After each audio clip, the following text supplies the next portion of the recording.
Syifa Salsabila. Saya dari kelompok 3. Di sini saya akan menjelaskan tentang alur perpajakan di Indonesia. Perpajakan di Indonesia diatur melalui pasal 23A UUD 1945 dan peraturan lainnya, seperti UU nomor 28 tahun 2007 tentang ketentuan umum dan tata cara perpajakan. Sistem perpajakan di Indonesia sejak tahun 1983. Pemerintah Indonesia telah mengubah sistem pemungutan pajak yang semula menggunakan official assessment dalam kurung dipakai saat era kolonial Belanda menjadi self assessment.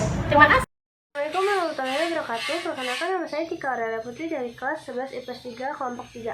Dasar hukum perpajakan Indonesia. Pertama, Undang-Undang Ketentuan Umum dan Tata Cara Perpajakan diatur oleh UU Nomor 6 Tahun 1983 dan diperbarui oleh UU 16 Tahun 2000.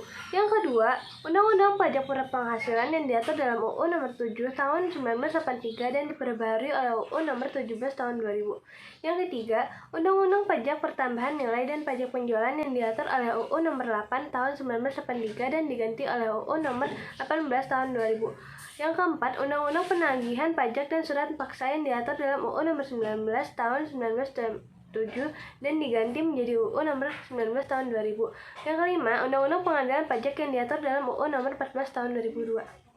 Demikian dari saya. Assalamualaikum warahmatullahi wabarakatuh. Terima kasih. Assalamualaikum warahmatullahi wabarakatuh. Perkenalkan, nama saya Kata Lutfia dari kelompok 3. Di sini saya akan mempresentasikan tentang asas perpajakan di Indonesia, yaitu terdapat asas wilayah atau teritorial, kedua asas kebangsaan atau nasionalitas, yang ketiga asas sumber, yang keempat asas umum, yang kelima asas yuridis, yang keenam asas ekonomis, dan yang terakhir asas finansial. Terima kasih. Assalamualaikum warahmatullahi wabarakatuh. Perkenalkan, nama saya Muhammad Yudhistira Luneto dari kelas 11 IPS 3. Ya, jadi saya akan menjelaskan tentang alur administrasi perpajakan di Indonesia. Jadi alur perpajakan administrasi di Indonesia itu dibagi menjadi 4. Yang pertama itu adalah wajib pajak harus mendaftarkan diri untuk memperoleh nomor pokok atau NPWP secara langsung ke kantor pelayanan pajak atau e-registration secara online.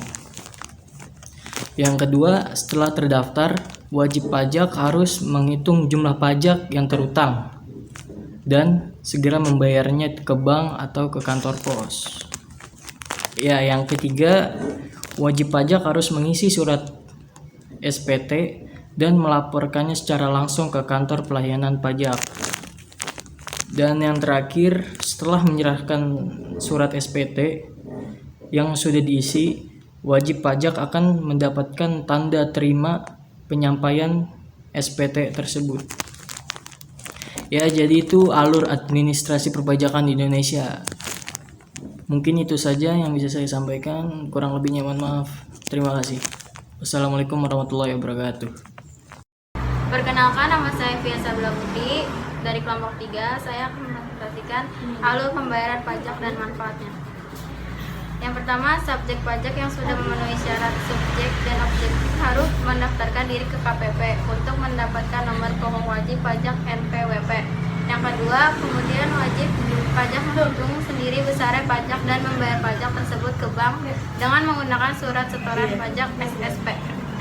Assalamualaikum warahmatullahi wabarakatuh. Nama saya Syifa Nabila Istiqomah. Saya akan membacakan mengenai alur pembayaran pajak dan manfaatnya. Yang pertama, SSP lembar ketiga beserta surat pemberitahuan SPT kemudian dilaporkan ke KPP.